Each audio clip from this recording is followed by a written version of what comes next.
Busy week last week, what with 5 full-length videos in the space of 5 days, but I made it through it, and I've had a bit of a break, but now I'm back. I have whiled away my first break in quite a while with a couple of games. I've been playing Far Cry 4, I played a bit of Sunset Overdrive when that was free last Saturday, and I've been playing some of the Master Chief Collection. I've been having fun, but I've also been catching up on the Crush side of things as well. I was in the middle of a major refactor, and I was stuck on a terrible texture bug, but I finally cracked it, and I'll probably spend a couple of days this week working on my game, just because, you know, one day I'd like to release it, and it takes a time, doesn't it? So anyway, brief history of graphics. That was the major event on my channel last week. Went down pretty well, I think. I got some decent coverage, found myself on Kotaku, on Polygon, on TechCrunch, a whole bunch of other blogs and sites and stuff like that. So that's always nice. It's always nice to see wider recognition. Apparently I made it into an Austrian newspaper, which is always quite nice.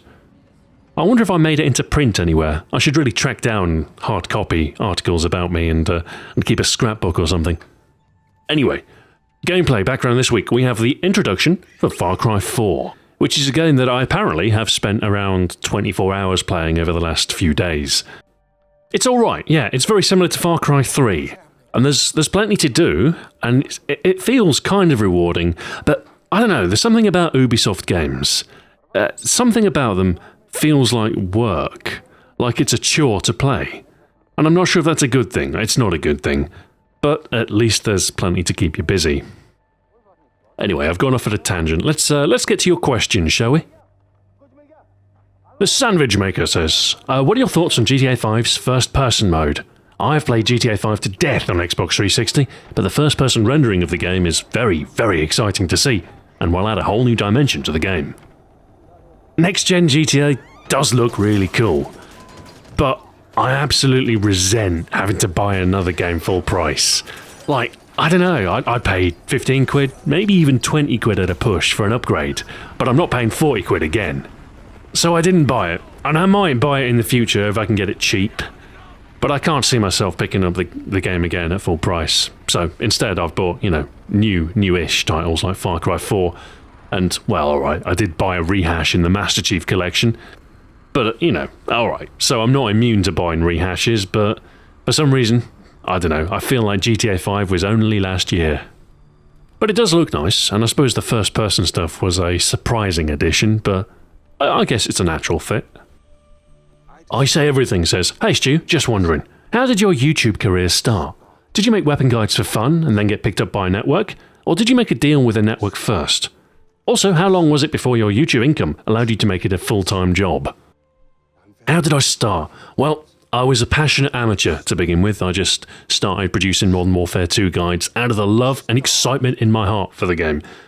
And by modern standards, the audience was pretty small. I mean, the first few episodes I'd be lucky to get a few hundred views. But with perseverance, things snowball, and then by the end of the series I was getting maybe a few thousand views per video, until around about the time of the M16 video. That was quite late in the series actually, and it was at that point where I think Hutch gave me a shout out, and from that point on it was pretty much 10,000 views minimum per video, which was, you know, great. It was with Black Ops, though, that things really started to take off, and the first few episodes gained a lot of views, gained a lot of subscribers. I think I got a shout-out from Xjaws. I don't know if you remember him, but he had a huge channel, and he featured some of my videos on his. And from then on, the views for the Black Ops videos were pretty good. I can't remember exactly when I got my first offer from a network, but it was around about this time, I think a few episodes deep into Black Ops. Back in the day, there really wasn't that many networks. I think there were 2 major gaming ones. There was TGS, and then there was Machinima. And TGS, I think, were a little bit more conservative with taking on new talent, so Machinima was the go-to for those who wanted their channel partnered. And they approached me, they had an offer, and, well, you know, given a chance to make money on something which was otherwise left unmonetized, of course, you know, I went with them, and, well, I've been with them ever since. That's not to say I'm not averse to offers from other networks, of course, you know. But, you know, as long as Machinima remain competitive, I'm content to stay where I am. Guy Roger said, you said schedule twice. It's schedule for the English. Correct pronunciation. Well, of course, just a reminder that neither American nor British pronunciation is correct. They're different, but both valid, of course. And yeah, I messed up the English pronunciation. I was thinking in my head, don't say schedule, don't say schedule, don't say schedule. And then I said schedule. But to be fair, that is an Americanism that is absolutely rife in Britain. In fact, I believe either schedule or schedule are perfectly acceptable within UK English. Bear on LSD says, Stu, what's your opinion on the Assassin's Creed series? Also, are you going to get Assassin's Creed Unity and maybe even make some content for it? I did not buy Unity. Too many games released this time of year, and Unity didn't review all that well, so I've decided to hold off on it for now. I'm kind of done with Assassins anyway. I loved Black Flag for its piracy, and I wish they would make a Pirates Creed, but the whole Assassin's Creed thing, I'm a little bit bored of it. I don't like all the stealthy nonsense. I'd rather just be a rambunctious pirate, and if anybody looks at me the wrong way, just murder them and pillage their home port. Mr. Scipio42 says, I would love a retro hoy about Halo. Well, good news. It's probably going to happen. I've been obviously replaying the old Halo campaigns with the Master Chief Collection, so Halo has been on my mind. So I might think about doing a retro hoy episode for it. At some point fairly soon. Noswak says, it's pronounced scone, winky face. Well, I'm glad we agree. Trogdor147 says, Stuart, could you explain the proper usage of an alcoholic flask? I understand there is an etiquette for using a flask, but nobody seems to use them anymore. Surely you don't just stuff the container in your trousers. I'm not so sure I'm familiar with any etiquette regarding flasks. Just put it in your pocket, fill it with alcohol. It's not that hard, is it? Mind you, I'm not really... I do own a hip flask, but I've never really used it for its intended purpose. Pasalakwa Ete Savan says, Hey Stu, what are your thoughts on the upcoming game, American Truck Simulator? I am quite excited, actually. I'm a big fan of Euro Truck Sim, of course. But the prospect of driving across America actually sounds pretty good to me. I've got a bit of a soft spot for the cab over, so I'm not sure how I feel about the longer American trucks, but, you know, I'm sure I'll get into it. Cincinnati Trash says, Russell your jimmies, basement-dwelling neckbeards. I would never have pegged you as a fellow bro. How many times have you posted on that, OP? Oh yeah, the old 4chan secret club. I don't really go on B that often. I'm more of a... You'll find me on V and K. I don't really post much, though. I just read stuff. I've got to admit, though, e-celeb threads on V are my guilty pleasure. Vince Adams 9513 says, Hey Stu, I know 2014 isn't quite over yet, but just in case you haven't answered this question already, what was your favourite game of 2014? Tough question, actually. I can never remember when 2013 ended and 2014 began. As far as AAA games are concerned, as far as the big releases, I've got to say, I think Titanfall has to be up there. As far as core gameplay experience is concerned, Titanfall was novel, it was fun, it was exhilarating, and yeah, alright, it was limited on content, but still, the fundamentals of that game were absolutely perfect. Otherwise, it hasn't been a great year for games. There have been a few. I was impressed with Sunset Overdrive when I played that. I think the humour falls a little bit flat from time to time, and I'm not sure who they made this game for. Like, at times, it feels like a kid's game, and then at other times, it feels like it's a game for young adults. And then it does more serious stuff, and I don't know what it is. But all round, I was very impressed with it. The style is charming. On the PC, what have I been playing? There is Beyond Earth, Civilization Beyond Earth, which I like. I mean, I consider any game that I can spend all day playing has to have at least some merit. But it's a little bit disappointing when compared to Alpha Centauri. So, I don't know. Maybe it is my favourite PC game of this year, but it's certainly not my favourite PC game of all time. What else was there? Kentucky Route Zero, possibly one of my favourite games as far as visual design is concerned over the last few years. As far as gameplay, it's pretty basic, it's like an adventure game, and as far as writing, it's adequate, but it's the visuals for me that set that game apart. It's really a beautiful game, like every scene is this wonderfully crafted graphic design masterpiece. Anyway, I plan on doing an end-of-year special, like basically like a gaming documentary about what happened in 2014, a recent recollection of the year's events and happenings. So I shall be picking over my collection, what I bought this year, and assembling a video of sorts. I don't know, I've never really done like a review of the year before, but I think it'd be quite good fun to try, so I'm actually quite looking forward to doing that. And plus, it gives me the excuse to actually buy a few extra games that are significant but I didn't pick up. Like, I quite fancy buying Divinity Original Sin, and I never got around to picking up South Park The Stick of Truth. So, you know, these are games which I might buy, I might feature in the video, you know, if I deem them significant enough. But anyway, I'll be researching and writing that over the next couple of weeks. But anyway, favourite game of 2014? Haven't got a clue. Wasn't a great year. Plenty of rehashes. Some good stuff, however. An austere year with a glimmer of hope. Ren van der Waal says, human, elven, or orc?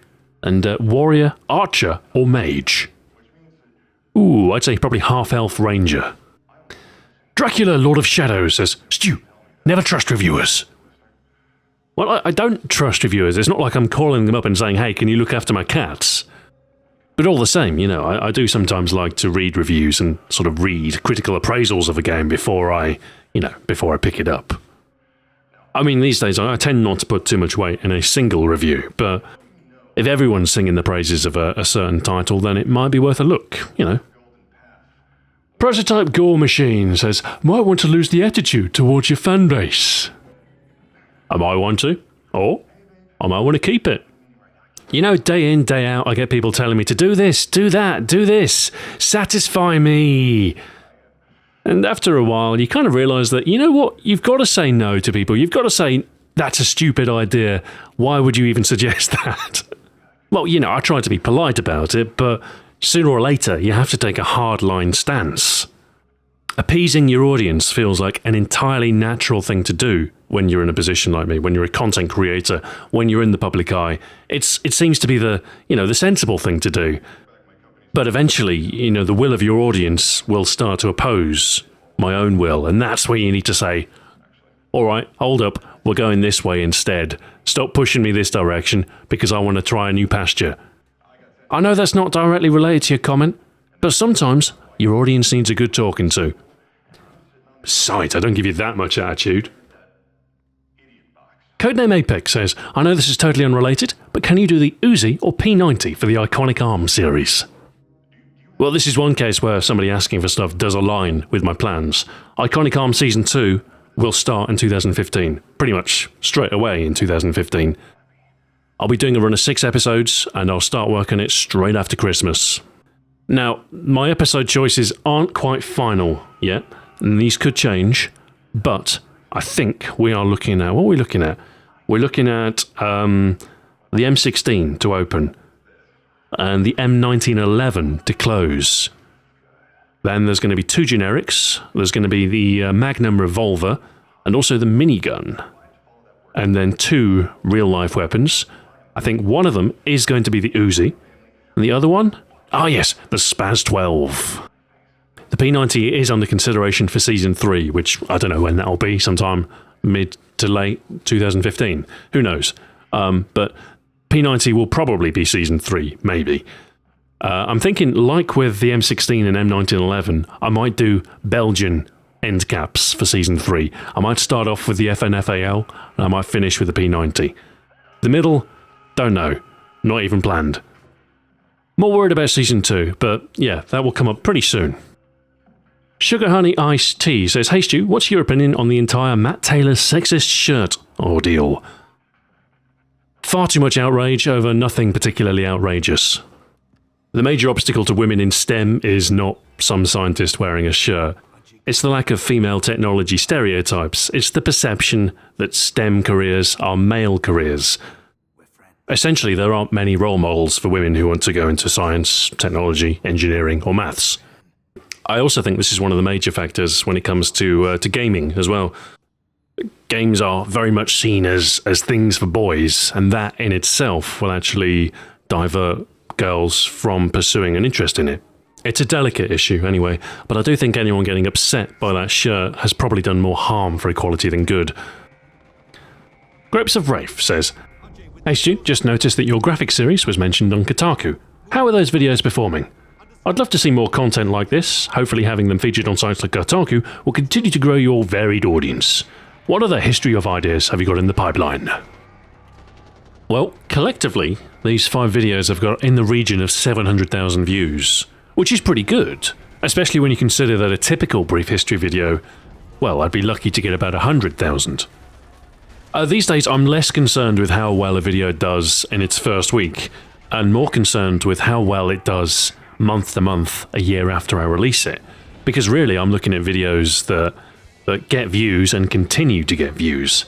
So it remains to be seen how well these videos do in that regard, but hopefully they'll do okay. Because if I can build a library of videos that get enough views to sustain me, then I can take more risks, I can do longer projects, I can do more ambitious stuff. Some of my videos, even though they're older, I mean, they get in the region of 30,000 views a month, which is really good. I mean, that is my top performing video, I think, about 30,000 views a month. But if I had 10 of those, that's 300,000 views a month. And if I crack a repeatable formula that, enables me to do 100 of those, then that's 3 million views a month for nothing. So yes, I'm very much concerned with the long tail. And as far as performance is concerned, yeah, I mean, the fact that it's outperformed previous brief history videos, yeah, that's a good sign. And hopefully these videos will go on to impress. As far as future brief history stuff is concerned, I've got a couple of ideas on my board. What have I got? A brief history of game difficulty. Kind of an exploration of the factors behind how difficult games are. I've got 4 sections planned out. Quarter play, contra code, quick save, filthy casuals. Oh, and I suppose the last episode could be the resurgence in difficult games. Stuff like Super Meat Boy, Dark Souls, other stuff like that, where difficulty is one of their selling points. So that's a potential. Another thing I'd like to try with the format is the exploration of a genre. I would like to do a brief history of racing games. Split it up into maybe 5 different categories, 5 different subtypes, or maybe by era, I'm not sure. And yeah, like a history of racing, because I like racing games, I do. I'm not sure if that would have as broad an appeal as a brief history of graphics, but nonetheless, could be a nice insight into games with cars. And best of all, it would give me a chance to revisit Super Skid Marks on the Amiga and wax innuendo about its title. Gnome Hunter, about the size of games. The truth is, games are not getting bigger. Developers are just getting lazier with their file compression. Look at Skyrim. Compressed, it is 6 gigabytes. Decompressed, 100 gigabytes. Don't buy into the lie that the reason for larger file size is more content and shinier graphics. That is blatant nonsense. In other words, games are getting bigger. I mean, bigger in the sense that they take up more space on disk. That's pretty much what I was saying. I'm not talking about the breadth of content here, I'm just talking about size on disk. And they have been getting bigger, and it's because consoles have Blu-ray drives now, which means DVD size is no longer the target. Blu-ray size is. Also, I never did like the sentiment that game developers could be lazy. Game developers are passionate people that work hours that are altogether too long, and they have unrealistic expectations weighed upon them in the midst of impossible deadlines. Honestly, if they can spend less time cramming a game onto a DVD, then they've got more time to invest in other aspects of the game, which can only be a good thing, right? Anyway, we've just about reached time. That'll do anyway. I'm eager to get back to Crush Dev. I've been getting back into it, like I said, and the fact that I've quashed a major bug, I can actually start making progress on features now, which is actually quite exciting. I've made a resolution to start tweeting more, which is a resolution that I make every so often, and it probably won't last. But nonetheless, it's something I'm going to try and do. I have also set up a Twitter account for Crush. So if you're interested in banal updates on my game, then Crush the Game, Crush with a K. That's the place to be. I'll put a link in the description, and you should totally follow me. It's actually quite nice to start a new Twitter account, one without expectation, one where I can be a little bit sillier and more expressive. Not too silly though, I mean, this is the internet after all. So yes, Crush Dev, that's what I'm doing for the next day or two, and then I'll pick up video work again, and I actually have a new series concept which I plan on doing a pilot for. It's not that new, it's actually, it's a combination of game DNA with, if you remember the Akimbo Origins video I did. Kind of a successor to both of those formats. So I'm going to try an episode of that. I think it should be quite interesting. There's definitely some potential there. And I'm also going to be planning my 2014 end of year special video. So that's the horizon, and I shall see you on the morrow. Until then, oh well.